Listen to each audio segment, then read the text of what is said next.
Hi, my name is Paul. I've created this video to demonstrate the use of Spark's data frame to address the questions in Streaming Analytics CA1. To speed up on this video presentation, I have pre-downloaded this input file 1903.json from URA and copy this file to my computer's local drive under subdirectory SA-data as shown on the screen. Next, I started my Jupyter notebook. The lines of Spark codes shown on the screen will create a Spark context, load content of input file to Spark data frame df, and display the schema of the JSON file.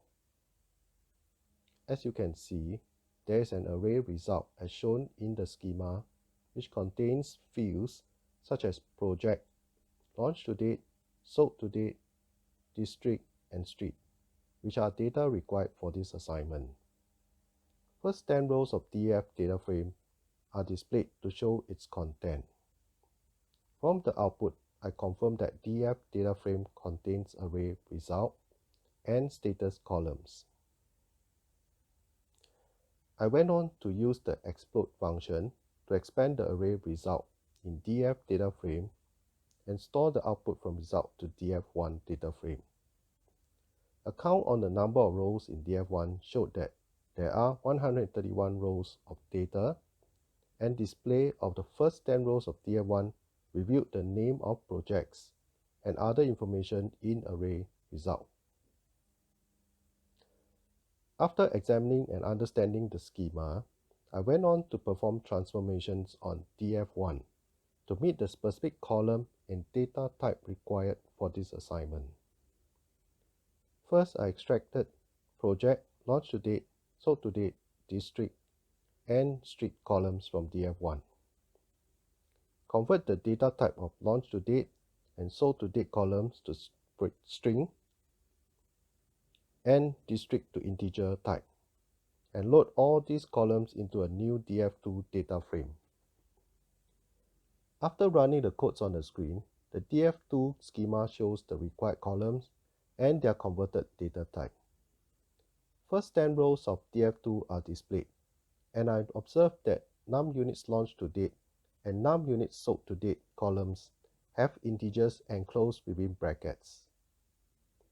As these columns must be of integer type, I shall remove these brackets from DF2 data before converting them to integer data type. Using the codes displayed on the screen, brackets are removed from num units launched to date and num units sold to date columns, and they are converted from string to integer data type. DF2 data is ready for next step of transformation. With the next few lines of code, I went on to compute and create a new percentage sold column in DF3, where percentage sold is equals to num units sold to date over num units launched to date times 100. Schema of DF3 showed that percentage sold is of type double and is appended to end of DF3. Later, I shall change the position of percentage sold column to the second column as required for this assignment. First 10 rows of DF3 showed that the percentage sold data has null values, which is caused by 0 value in num units launched to date column. It is not logical to have null value for percentage sold data, so I shall remove the rows such as coastline residences from DF3, where num units launched to date column has 0 value. After executing the codes on the screen, I extracted rows from DF3 into DF4 data frame, where num units launched to date is greater than 0, and display the first 10 rows of the data in DF4 to ascertain that those rows with value of num units launched to date is equals to 0 no longer exist. You can see that the project coastline residences with value of num units launched to date equals to 0 no longer exists in DF4. Next, I shall reorder the column sequence in DF4 to the order required in the assignment. Percentage sold is reordered to second column. The program also rounded the values of percentage sold to 2 decimal places and stored the result in DF5.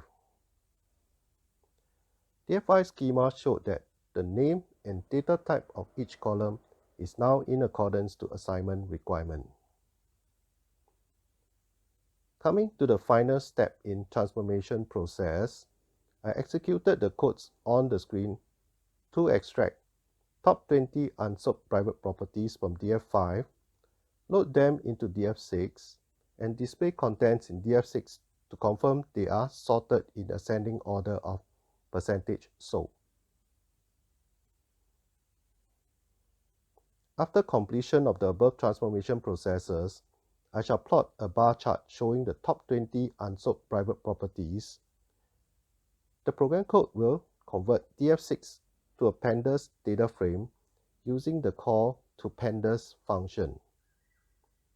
Data in df pandas is then input to matplotlib and cbond functions to create the bar chart showing the percentage of unsold private properties in y-axis against name of project in x-axis. A copy of this bar chart is also exported to top 20 unsold private property.png file in the SA.data subdirectory, which I will show you later. The last 2 lines of code will save the final transform data in DF6 to top 20 unsold private properties.csv file.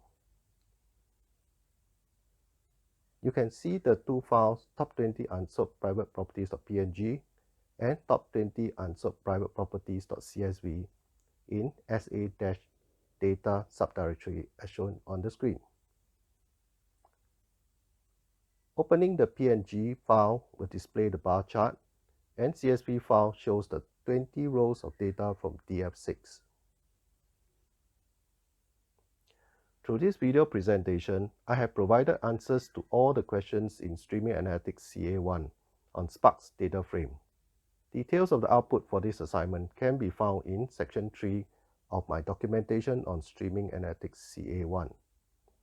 I've come to the end of my video presentation. Appreciate your time spent to view it and hope you like it. Have a good day and thank you.